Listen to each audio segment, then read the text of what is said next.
नमस्कार, मैं हूं प्रभात रंजन और आप देख रहे हैं 11 स्कोप। इस वक्त हम BBMKU यूनिवर्सिटी कैंपस में है, जहां NSUI के कुछ छात्र नेता हैं और छात्रों के साथ वो लोग आए हुए हैं।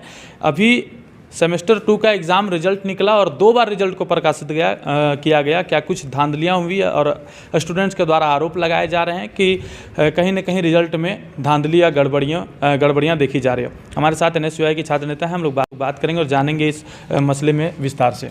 बताइए क्या मसला। जैसा कि आप सभी देख रहे हैं, आज हम यहाँ पे पहुँचे हैं बच्चों के साथ। सेमेस्टर 2 का रिजल्ट आया था 23 और 27 वाले बच्चों का, जिसमें कुछ दिन पहले रिजल्ट जारी किया गया था, जिसमें काफ़ी बच्चों का रिजल्ट में प्रोमोटेड लिखा गया था, जिसमें से बहुत बच्चों का MDC पेपर और AEC पेपर में 0 दिया गया था। जिसके संज्ञान में आते ही हम कुछ दिन पहले यहाँ पे आए थे, एग्जाम कंट्रोलर से मिले थे, तो उन्होंने आश्वासन दिलाया था कि 24 घंटे में रिजल्ट अपडेट कर दिया जाएगा। तो 24 घंटे में जैसे ही रिजल्ट अपडेट हुआ, उसके बाद जो बच्चे पहले प्रमोट थे, सेकेंड टाइम जो रिजल्ट आउट हुआ था उनमें उनको फेल लिख दिया गया था। इस बच्चे से और बच्चों के बीच में बवाल मच गया कि भाई क्या बात है, ऐसे प्रमोट था फिर फेल हो गया। तो उनको लेकर के हमको लगता है कि PK Roy college, SLNT college, बाकी 4-5 कॉलेज के स्टूडेंट यहाँ पे आए हुए थे। तो उन सभी स्टूडेंट को लेकर के हम लोग यहाँ पे VC सर से वार्तालाप हुआ है, DSW मैडम भी थे, एग्जाम कंट्रोलर भी थे। तो उस वार्तालाप में ये पता चला है कि जो बच्चे हैं उनका जो SGPA काउंट होता है, वो काउंट करने का क्राइटेरिया बच्चों को पता नहीं है। इस बार गलती कहीं ना कहीं बच्चों से हुई है। ठीक है, बाकायदे मेरे पास पेपर हम दिखाना चाहते हैं तो ना। इस पेपर में पूरा हमारे जो एग्ज़ाम कंट्रोलर है, इस पेपर में पूरा वो दिखाए हुए हैं ग्रेड सिस्टम।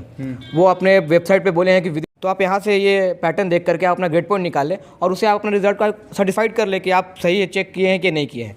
तो इन बच्चों को, कुछ बच्चे ऐसे भी हैं हमारे साथ आए हुए हैं, बच्चे हैं बोलना नहीं चाहिए लेकिन गलत है तो बोलना पड़ेगा ही।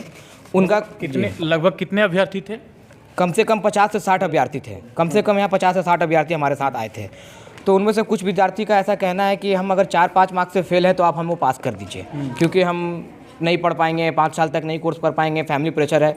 तो ये चलिए बच्चे अपने व्यक्तिगत समस्या को रख रहे हैं, लेकिन अगर देखा जाए तो ये भी एक कहीं टर्म्स एंड कंडीशन से चल रहा है। यूनिवर्सिटी भी इनका खुद का कुछ नॉर्म्स है, तो ये कैसे पॉसिबल है? 4-5 मार्क्स से आप फेल है, आप तो डायरेक्ट ये कहना चाह रहे हैं कि हम फेल है तो हमको पास कर दीजिए। ये संभव है? मतलब बच्चे गलत प्रोटेस्ट कर रहे हैं? हाँ, कहीं ना कहीं सारे बच्चे गलत प्रोटेस्ट नहीं कर रहे हैं, लेकिन उनमें से कुछ ऐसे बच्चे आए हुए हैं जो यहाँ पे गलत बात को रख रहे हैं, गलत प्रोटेस्ट कर रहे हैं।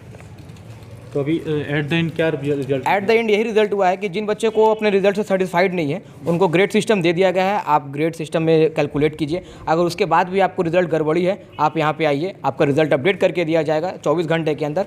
और जिन बच्चों को ऐसा लगता है कि हम फेल, मतलब अच्छे लिखे हैं, पेपर मेरा अच्छा गया है लेकिन फिर भी हमको फेल कर दिया गया है, तो एक प्रोसेस से डीड पेपर बनता है। 1500 का डीड पेपर बनता है, जो यहाँ पे रजिस्ट्रार को फॉरवर्ड किया जाता है एप्लीकेशन कॉलेज से। डीड पेपर बनवाइए, 1500 रुपये का डीड पेपर आता है। और उनका जो पेपर आता है, जो एग्ज़ाम लिखे हैं, वो पेपर वो उनका जेरॉक्स कॉपी दिया जाएगा बच्चे को, उनके सामने चेक करवाया जाएगा। उसके बाद अगर बच्चे सही लिखते हैं तो ये मेरी गारंटी है, हम रिस्पॉन्सिबिलिटी लेते हैं कि बच्चे का पेपर का पूरा पैसा 1500 रुपये वापस करवाएंगे। क्या नाम है आपका? राजरंजन सिंह, NSUI छात्र कांग्रेस।